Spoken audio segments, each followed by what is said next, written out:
Hey fam! fam! Welcome back to our channel. If you're new here, thank you for joining us today. For the past 2 weeks, we started a series called Love and Respect, and today's episode we'll be discussing 2 letters from the acronyms chair and couple. So if you haven't watched the first 2 episodes, the link will be on your screen or somewhere in the description box below, so make sure you do watch that to catch up with today's episode. So let's get into today's video. Alright ladies, as we are going through our acronym chairs, remember the first letter that we discussed was conquest, and today we'll be discussing hierarchy. So aside men wanting to work and achieve success, God built in them the desire to protect and provide for their wife and their families. And this is what is referred to as hierarchy. However, you should know that hierarchy does not imply the chauvinist understanding that men are superior and women are inferior. So Ephesians 5 verse 22 to 24 explains the biblical meaning of hierarchy, and I read, "Wives, be subject to your own husbands as to the Lord. For the husband is the head of the wife, as Christ also is the head of the church, he himself being the savior of the body. But as the church is subject to Christ, so also the wives ought to be to their husbands in everything." You should know that God did not give husbands complete dominion over their wives, but he gave them a great responsibility, as stated in Ephesians 25 to 27. Ephesians 5, 25 to 27. I read, "Husbands, love your wives just as Christ also loved the church and gave himself up for her, so that he might sanctify her, having cleansed her by washing of water with the word, that he might present to himself the church in all her glory, having no spot or wrinkle or any such things, but that she would be holy and blameless." This passage clearly spells out the responsibility of being the head, which is the husband is to love his wife and protect for her while giving himself up for her as well. Every good-willed man will understand this and give themselves up for their wives no matter what. And because God gave the husbands the responsibility to protect their wives, we as wives are also asked to place ourselves under the protection of our husband, because if we don't place ourselves under their protection, then they wouldn't be able to protect us. Clearly, the biblical representation of hierarchy is about the men putting themselves over their wife to protect them, and not to say that men are superior and women are inferior. But sad enough, some men in our world today will take advantage of their wives laying themselves down for their protection.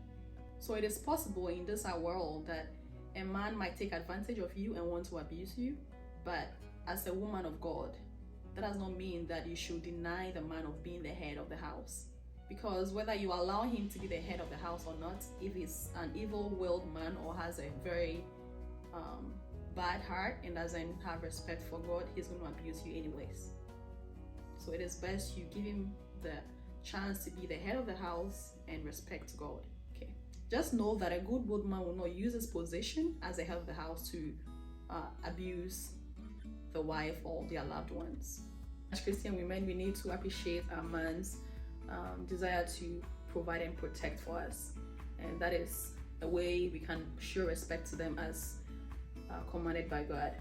And one way you can show your appreciation for his desire to protect and provide for you is to make sure you support him in everything he does. So assuming he's not making enough to buy something you both need, you could chip in a little bit to help him if you guys are not saving together. What do you think? Yeah, sounds pretty good. Or just make sure that the things that you need and want are like very important needs. So maybe some of the frivolous things, maybe give those up until you guys are on better foundation. Or maybe you're not putting pressure on them for things that aren't very important. Yeah. Another way is to make sure you don't mock the idea of looking up to him for protection, because if you do that, he's going to look down on you, and you don't want to do that. Make sure to praise his commitment and wanting to protect and provide for you. Don't take that for granted, because mostly we get used to things around us and we don't show appreciation until we lose it. So make sure you praise his a desire to be committed to protect you. Finally, which might be similar to what I just mentioned, verbalize your admiration of him wanting to protect and provide for you all the time. So this brings us to the end of the discussion on hierarchy. I hope you learned something from this and apply it in your marriages. I'll let Jessica come in and talk about what the men need to do to love their wives. All right, fellas, so here we are in our second letter of our acronym.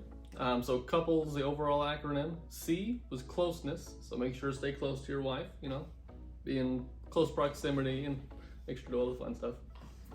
Number 2 is going to be openness. She wants you to open up to her. So now we're going to go to the Bible and read a couple scriptures that kind of will set the foundation for our discussion.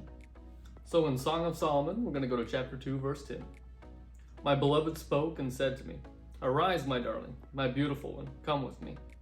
And our second verse is going to be in Proverbs 31:11. Her husband has full confidence in her and lacks nothing of value. So this whole proverb is about the wife of noble character. So husbands, it's time to start talking about openness. That's right, openness. So in general, it's going to be beneficial to your wife and it's going to be beneficial to you. As men, generally, we don't like to be open with things. We think we can kind of brush things off and it'll go away. But secretly, it kind of builds and you fester on it a little bit, and festering is never good. Even the word fester just doesn't sound good, so. As women, though, they like to talk about things. They like to get things out in the open, discuss them, pretty much anything, whether it's, they've got stuff on their shoes, or their hair's messed up, or they have issues at work. So clearly, if women like to do this, they would love it if you would do the same. So if you're talking about your shoes are falling apart at work, or your pants got holes in them, or your boss is putting more work on you than you should, or I don't know, you really want to buy a grill or something for your car. Generally, they probably don't care about your grill or your car, but they will still enjoy the experience of talking to you and getting an insight into you about the things that you like. And as well, when you discuss things that are kind of eating at you, it's really nice to just unload that little extra burden, that little extra weight. And as women who like to talk about things, and men who have wives, God gave us the perfect person to talk about things with. That's right, our wife, who's there all the time, willing to talk to you. So why not just open up to her and discuss what you're feeling and what you're thinking. So also in doing this, there is a bit of a caution. Don't use your wife as like a confession table. Don't just come to her with all your problems or your negative emotions or things you just want to unload and just constantly spewing your negativity on her. That's not really openness. That's just venting all the time. And they need reassuring, they need support. Obviously when we're talking about things, talk about your finances, talk about how you want to raise the kids, talk about your career. Just share with her life so that she feels like she's an equal partner, which she is. So if you're talking about finances and what to do with money, if you never talk to her, she doesn't feel like she has a part of it. So clearly spending that time discussing those issues, you both are on the same playing field. She feels also respected, and to her it'll feel more like love, that we trust her and we care for her opinion. More benefits of being open with your wife is that you won't get caught off guard by as many things. If you're constantly talking to your wife about the day-to-day activities, what she's doing with the kids, what her schedule is, won't be like, "What? You said you were going to be here. I thought we were going out with my friends. Now you're doing this? What's going on?" A lot of fights will probably be negated by just having open discussions and communication with your wife.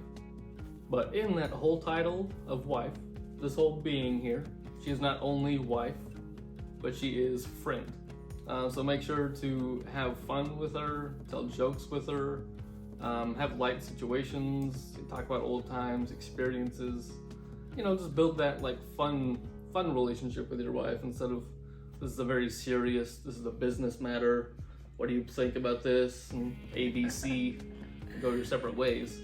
Or don't feel like you have to fulfill an obligation to talk to her about so many issues in the day.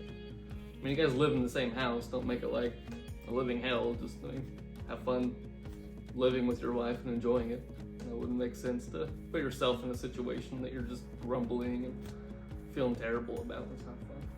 You want to say some of the things you do with me for fun? Things we do for fun with openness. Let's see.